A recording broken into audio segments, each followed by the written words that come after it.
Doctor గారు ముఖ్యంగా అంటే మీ నుంచి మేము తెలుసుకోవాల్సింది ఏంటంటే మీరు శ్రీకాకుళం జిల్లా అప్పటికి ఇప్పటికీ ఎంతో కొంత వెనుకబడి ఉన్న జిల్లా when compare with the other districts. So అక్కడ పుట్టి ఎయిమ్స్ దాకా మీ ప్రస్థానం ఎలా సాగింది, ఎయిమ్స్లో మీ అనుభవాలు ఏంటి, ఆ ప్రమాణాలు ఏ రకంగా ఉంటాయి, ఆ తర్వాత మీరు ఏ హాస్పిటల్తో అనుసంధానమయ్యారు, మీరు చేసిన సేవల గురించి కొద్దిగా తెలుపుతారు. అంటే శ్రీకాకుళం గురించి చెప్పుకోవాలంటే అప్పుడు ఇంకా చాలా మీరు చెప్పినట్టుగా చాలా వెనుకబడిన జిల్లా. అందులో మా విలేజ్లో గ్రామంలోనే 10th వరకు చదవడం తెలుగు మీడియం. ఆ తర్వాత ఇంటర్మీడియట్కి ప్రస్థానం విజయవాడ జరిగింది.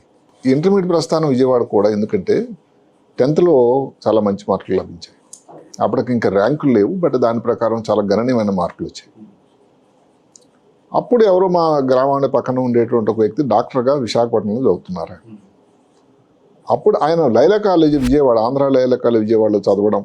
అప్పుడు ఇంకేంటి మార్కుల ప్రాతిపదిక పియూసీ కానీ అప్పటి వరకు ఏమిటంటే ఎంబీబీఎస్ చేరాలంటే మార్కులు, ఎగ్జామ్లో వచ్చిన మార్కులు, ఇంక ఎంసెట్ కానీ మెడికల్ ఎంట్రన్స్ లేదు చెప్పడం జరిగింది. ఇంక అప్పటి నుంచి మనసులో నాటుకుపోయింది ఎంబీబీఎస్ డాక్టర్ కావాలి అని. దానికి ఇది ఒక మొదటి మెట్టు అని ఆ రోజులు, ఎందుకంటే అక్కడ ఉండేటువంటి క్రమశిక్షణ సిస్టము అంతా లైలా కాలేజీలో బాగుంటుంది, అందరూ ఫాదర్సు అని చెప్పడం జరిగింది. దానికి లైలా కాలేజీ కోసం మన ప్రయత్నం. లైలా కాలేజీలోకి వెళ్ళిన తర్వాత కూడా అంత సింపుల్గా కాలేదు, సాఫీ కాలేదు వ్యవహారం. ఓకే. ఎందుకంటే మ్యాథమెటిక్స్లో నాకు ఎక్కువ మార్కులు వచ్చాయి సైన్స్ కన్నా, ఓ 4. సో అక్కడ ఉన్న ఫాదర్లు ఏమన్నారంటే, నువ్వు మ్యాథమెటిక్స్ ఎంత బాగా చేసావు, నువ్వు ఏదైనా ఎంపీసీ, ఆ రోజులు ఎంపీసీ అనేవాళ్ళు, ఎంపీసీ చేరమని. అయితే నేను ఏదన్నా కానీ డాక్టర్ కావాలని అభిలాష, కోరిక. ఇంకా లేదు, మేము ఎంపీసీ చేరమండి. 4 రోజులు విజయవాడలో ఉండి వెయిట్ చేసి చివరికి మళ్ళీ మా శ్రీకాకుళం వచ్చేసాం. శ్రీకాకుళం కాలేజీలో కూడా అప్లై చేసాం మార్కులతో. అక్కడ సరే మనకు సీట్ వచ్చింది. అప్పుడు విజయవాడ నుంచి నాకు అప్పుడు ఆ రోజులు టెలిగ్రామ్ వచ్చింది, లైలా కాలేజీలో నీకు బైపీసీ సీట్ ఇస్తాం, ఒకవేళ రావడానికి నువ్వు రెడీగా ఉంటే అని. అట్లా విజయవాడ ప్రస్థానం మొదలైంది. నేను ఇప్పటికీ ఇంత ఎయిమ్స్లో చదువుకున్నా కూడా విజయవాడ లైలా కాలేజీ గురించి నేను ఎందుకు చాలా గొప్పగా చెప్తానంటే, ఒక తెలుగు మీడియంలో చదువుకున్న ఒక గ్రామానికి చెందిన వ్యక్తి. ఎందుకంటే నేను అసలు మొదటిసారి నేను ట్రైన్లో ఎక్కడం విజయవాడ వెళ్ళినప్పుడే. అలాంటి దానికి ఒక పద్ధతి, పరీక్ష రాసే విధానం, ఒక క్రమశిక్షణ, ఏ సమయంలో నిద్రపోవాలి, అసలు రూమ్ ఎంత నీట్గా పెట్టుకోవాలి, ప్రతిదానికి ఒక బెల్లు, అంటే క్రమశిక్షణకి పెట్టిన పేరు లైలా కాలేజీ. అట్లా 2 సంవత్సరాలు గడిచింది. 2 సంవత్సరాల తర్వాత మార్కులు బాగా రావడం. అప్పటికి జరిగింది ఒక చిన్న మార్పు ఏంటంటే, మన ఆంధ్ర రాష్ట్రంలో ఏదో కారణాంతరం వల్ల మార్కులు ఏదో కావాలని వేయించుకుంటున్నారు కొంతమంది అని ఒక పెద్ద ఉత్పాదన వచ్చింది. దాంతో అప్పటి ప్రభుత్వం వారు ఏం డిసైడ్ చేశారంటే, ఇంకా లాభం లేదని మెడికల్ సీట్ల కోసమే ఎంట్రన్స్ ఎగ్జామ్ పెట్టారు. నేను చేరింది లైలా కాలేజీలో 72 అయితే, ఈ మొదటిసారి 70లో అయితే మొదటి ఎంట్రన్స్ వచ్చింది 71. ఓకే. సో మేము 71లో 2 ఎగ్జామ్లు వచ్చాయి. సో 72లో మేము 3వ ఎగ్జామ్ రాసాం. ఎగ్జాము విశాఖపట్నం మెడికల్ కాలేజీలోనే, ఆ మహా గొప్ప కాలేజీని సందర్శించడం అదృష్టం. అది ఎగ్జామ్ అక్కడ అయింది, అదొక స్ఫూర్తి.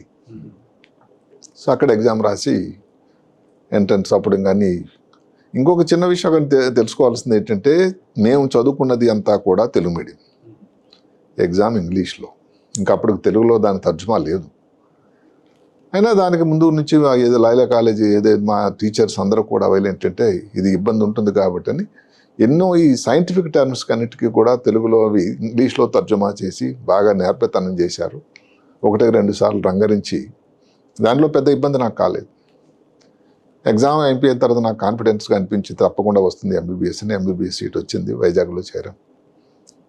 వైజాగ్లో చేరిన తర్వాత ఇంకా అదొక ఆ రోజుల్లో పెద్ద ప్రణాళిక అది. ఇప్పుడైతే అది ఇంటిగ్రేటెడ్ కోర్స్ వచ్చింది. చేరినప్పుడే మనకి ఆంధ్ర రాష్ట్ర అవతరణ అని అది సెపరేట్ ఆంధ్ర అని ఒక ఇది నడుస్తూ ఉంది, ఉద్యమం. చేరిన తర్వాత దగ్గర సంవత్సరం పైన 72 అందరూ మహానుభావులు. ఇప్పుడు ఆ తర్వాత పెద్ద రాజకీయ నాయకులు అయ్యారు వాళ్ళందరూ, వెంకయ్యనాయుడు గారు, వీళ్ళందరూ. ఆ టైంలో ఆ యాజిటేషన్ వల్ల 1.5 సంవత్సరం దగ్గర ఇంటి దగ్గర ఉండిపోవలసింది. తర్వాత ఎంబీబీఎస్లో చేరాను నెమ్మదిగా. ఎంబీబీఎస్ అయిపోయిన తర్వాత హౌస్ సర్జెన్సీ అని ఉంటుంది. ఒక సంవత్సరం అంటే పేషెంట్ల దగ్గరికి వెళ్ళడం, అంటే డాక్టర్గా మొదటిసారి పేషెంట్ల తాలూకా బాగోగులు, వాళ్ళతో మాట్లాడే విధానం, ఇంజక్షన్లు ఇవ్వడం, ఏదో డ్రెస్సింగ్లు చేయడం, ఇవన్నీ కూడా పూర్తిగా ఇన్వాల్వ్ అయ్యే సమయం. అది ఒక శిక్షణ పద్ధతి ఆ సంవత్సరం. ఆ టైంలో మొదటి పోస్టింగ్ నాకు న్యూరో సర్జరీలో రావడం. న్యూరో సర్జరీలో అప్పటికే ఒక నిష్ఠానితుడు న్యూరో సర్జను ఎక్కడో చిన్న ట్రైనింగ్ అయ్యాను వచ్చి వైజాగ్లో పనిచేయటం, అది ఒక స్ఫూర్తిదాత అయిపోయాడు నాకు ఆయన. అంటే న్యూరో సర్జరీ చేస్తున్నప్పుడు, న్యూరో సర్జరీ తర్వాత రిజల్ట్స్ అసలు చాలా ఆశ్చర్యచకితంగా ఉండేది. న్యూరో సర్జరీలో ఇంత ఉందా అని. ఎందుకంటే న్యూరో సర్జరీ అనేది అప్పట్లో చాలా కనుమరుగైన సబ్జెక్ట్, మిగతా వాటిలాగా అంత ఇంట్రెస్టింగ్ సబ్జెక్ట్ ఏం కాదు. అందువల్ల న్యూరో సర్జరీ అని నాకు ఇంట్రెస్ట్ కలిగి అలాగే సంవత్సరం పాటు కూడా అలాగే న్యూరో సర్జరీ నాకు హౌస్ సర్జన్స్ అయిపోయినా కూడా నేను అక్కడికి వెళ్ళేవాడిని. హౌస్ సర్జన్స్ అయిపోయిన తర్వాత అక్కడ చిన్న ఒక సంవత్సరం పాటు సెట్ బ్యాక్ వచ్చింది. ఎందుకంటే ఆంధ్ర ఎంట్రన్స్లో పీజీకి ఆఫ్థల్మాలజీ వచ్చింది. నిజానికి నాకు చేరడానికి ఇంట్రెస్ట్ లేదు, అయినా తప్పని పరిస్థితుల్లో అందరూ చేరడం. అయినా కానీ న్యూరో సర్జరీ మీద ఇంట్రెస్ట్ అయితే కంటిన్యూ అయింది. ఎయిమ్స్ ఢిల్లీ 81లో వెళ్ళడం ఎంట్రన్స్కి. 81లో రాసిన తర్వాత సీట్ రావడం, ఇంకా దశ దిశ రెండు మారిపోయినాయి. ఎయిమ్స్ ఢిల్లీ గురించి చెప్పడానికి ఎంత చెప్పినా అసలు అప్పటికి ఇప్పటికీ ముందుకి కూడా, అంటే సర్వేలు అనే కాకుండా అక్కడ ఉండేటువంటి క్రమశిక్షణ, అక్కడ ఉండేటువంటి పద్ధతి, పనితీరు, అందరికీ కూడా పేషెంట్లు ఫస్ట్ అన్నటువంటి ప్రాతిపదిక, అక్కడ ఉండేటువంటి డయాగ్నోస్టిక్ సౌకర్యాలు, పేషెంట్ల తాలూకా నంబర్సు, అసలు ఇవన్నీ కూడా ఇంకే ఇన్స్టిట్యూషన్లో ఉంటాయన్నది నేను అతిశయోక్తిని చెప్పను కాదు, కానీ నిజంగా ఆ సంస్థలు అయితే ఉండేవి. ఈరోజు కూడా నేను ఆ ఎయిమ్స్లో చదవడం అనేది గొప్ప అవకాశంగా భగవంతుడు నాకు కల్పించాడని చెప్పుకుంటాను. మీరు నాకు చెప్పినట్టుగా ఎక్కడ శ్రీకాకుళంలో గల్లీ, ఎక్కడ ఢిల్లీ నగరం. ఆ తర్వాత ఆ క్రమశిక్షణ పద్ధతి ప్రతిదానికి ఇప్పుడు అదే విషయం వాళ్ళు చెప్పేవాళ్ళు ఏంటంటే, ఒకే విషయం నువ్వు కొత్తగా చూసే ఆలోచన రావాలి. మిగతా డాక్టర్లందరూ చూసి కొన్ని మిస్ అయిపోతే నువ్వు దాన్ని కొత్త విషయం, కొత్త అబ్జర్వేషన్ చేయాలి అని ముందు నుంచి నూరి పోసి రంగరించి పోశారు. ఈరోజు కూడా అదే నాది కంటిన్యూ అవుతుంది. ఇప్పటికీ హైదరాబాద్ నగరం వచ్చి దగ్గర 38 సంవత్సరాల ప్రస్థానంలో ఇదే కంటిన్యూ చేస్తున్నాను. ఏది గవర్నమెంట్ సర్కిల్లో ఉన్న నిజాంస్లో 5 సంవత్సరాలు ఉన్నా, ఇప్పటికి ప్రాక్టీస్లో, ప్రైవేట్ ప్రాక్టీస్లో 38 సంవత్సరాలు అయినా కూడా అక్కడ రేడియాలజీ డిపార్ట్మెంట్లో ఒక బోర్డు ఉండేది. అది ఇప్పటికీ నాకు చాలా నచ్చుతుంది. ఏమిటా బోర్డు రాసిన ఆంగ్లంలో, eyes won't see what the brain doesn't know. అంటే కంటికి కనబడదు, దాన్ని మనం బ్లేమ్ చేయడం వల్ల యూజ్ ఏంటి? బ్రెయిన్కి తెలియాలి కదా. అంటే బ్రెయిన్లో వివరాలు, విషయాలు అంత కూలంకషంగా ఉంటేనే, బ్రెయిన్ షార్ప్గా ఉంటేనే ఆ విషయాన్ని నువ్వు కొత్తగా చూడగలవు సుమా అని. ఎందుకంటే న్యూరో సర్జరీ అనేది సబ్జెక్ట్ ఆ రోజుల్లో పెద్ద ఉత్సాహమైన సబ్జెక్ట్ ఏం కాదు, పెద్ద అట్రాక్టివ్ సబ్జెక్ట్ ఏం కాదు. అసలు ఎక్కువ మంది వెళ్ళేవాళ్ళు కాదు. న్యూరో సర్జరీ చేస్తాం, పేషెంట్ పెద్ద రికవర్ కాడు అని. మా టీచర్ గారు మాకు పాఠాలు, ఇప్పుడు కూడా ఆయన ఉన్నాడు, 96 సంవత్సరాల వయసు, మహానుభావుడు. మొన్న డైమండ్ జూబ్లీకి నేను వెళ్ళినప్పుడు మార్చి 1వ తారీఖు నాడు ఆయన కూడా రావడం, అందులో ప్రసంగం కూడా చేయని చెప్పారు ప్రకాష్ నారాయణ టండన్ గారు. వారికి గురువు గారు మాంట్రియల్, కెనడాలో డాక్టర్ పెన్ఫీల్డ్ గారు 1976లో జరిగిపోయారు. అంతకుముందు న్యూరో సర్జరీ గురించి చెప్పిన మాటలు చాలా గొప్ప మాటలని నాకు అనిపిస్తూ ఉంటాయి. న్యూరో సర్జరీ, మెదడు మీద శస్త్రచికిత్స అన్నది చాలా భయంకరమైన వృత్తి.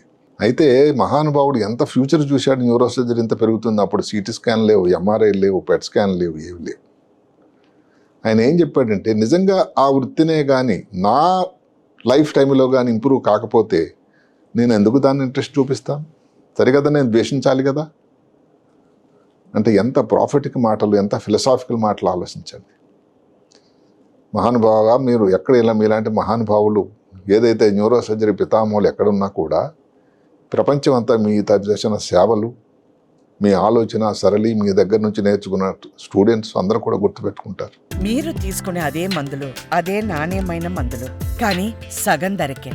అవును, మెడ్ ప్లస్ బ్రాండ్స్ పై 50 to 80% తగ్గింపు.